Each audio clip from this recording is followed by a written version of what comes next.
तो दोस्तों, हो जाए धर्मार्ग। जी हाँ, मैं धर्मार्ग लेकर के आई हूँ, जो कि हर मानव व्यक्ति के लिए, जीव जंतु के लिए नहीं, क्योंकि वही जगत से हम लोग को मानव समाज से दूर अलग कर देता है। क्योंकि एक मनुष्य ही है बड़े दुर्लभ तन पावा, मानव तन पावा, कि उसके पास बुद्धि है, बल है, विवेक है, सोच है, विचार है, संस्कृति है उसके पास। तो वो क्या है, हमको पशु जगत से अलग कर देता है। और ये संस्कृति संस्कार क्या है, वो हम ऊपर अपने पूर्वजों से लेते हैं और आगे आने वाले बच्चों को हम दे देते हैं।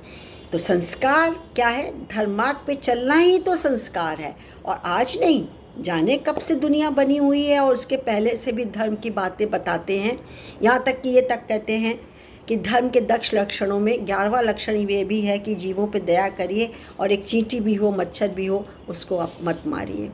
तो ये हमारा धर्म है। भारतीय समाज का संस्कार और संस्कृति देखिए कितनी उच्च है, और इसका पालन करने से लाभ ही लाभ है।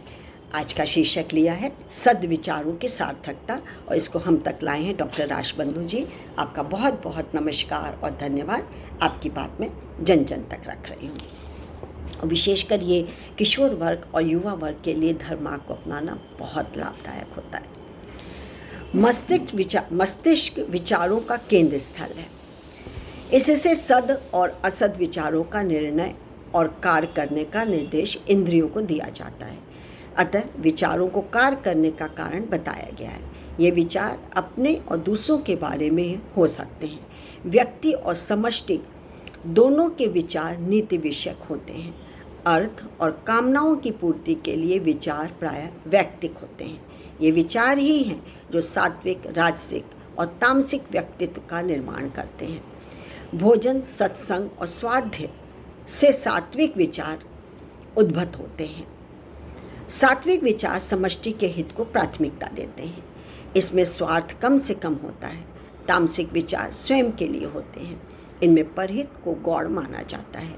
व्यक्ति की सारी योग्यता और क्रियाशीलता राजसिक विचारों से परिचालित रहती है। तामसिक विचार के व्यक्ति दूसरों का हित नहीं होने देते। वे बिना किसी प्रयोजन के दाएं बाएं सक्रिय रहते हैं। इनका आहार आम्लिक रहने के कारण वे क्रोध प्रदर्शन करते हैं और स्वभाव से युयुत्सु बन जाते हैं। विचारों की स्थिरता से स्थायी भाव और तत्कालिकता से संवेग उद्मित होते हैं। हमारी व्यवहारगत सक्रियता पर विचार करके भर्तृहरि ने कहा है कि व्यक्तियों की सक्रियता 3 प्रकार की होती है। एक प्रकार उन व्यक्तियों का है जो बाधाओं और व्यवधानों के बारे में अधिक विचार करते हैं और कार्य में प्रवृत्त ही नहीं होते हैं। दूसरे प्रकार के भी व्यक्ति हैं जो संवेगों से प्रेरित होकर कार्य प्रारंभ तो कर देते हैं, किंतु क्या है, विघ्न आने पर अपना हाथ खींच लेते हैं और उसे अपूर्ण कर रहने देते हैं। इसके लिए वे प्रलाप करते हैं कि हम क्या करें, यह हो गया, तभी हमें हटना पड़ा है। रावण की स्वर्ग नसेनी का प्रसंग चर्चित है। तीसरे प्रकार के वे व्यक्ति हैं जो विघ्नों, बाधाओं से जूझकर कार्य सफल करते हैं, कार्य को सफलता की सीढ़ी तक ले जाते हैं। उनके लिए बाधा कुछ नहीं है। वे कार्य करते हुए अधिक नहीं बोलते और सफल हो जाने पर डींग भी नहीं मारते, मतलब अहंकार नहीं आता उनमें। इनको पहचानना और महत्व देना आपके विवेक पर निर्भर करता है। इस विवेक को आध्यात्मिक पुरुष आत्मा की आवाज़ कहते हैं। विवेक में ईश्वर की सार्थकता और अनंत शक्ति है।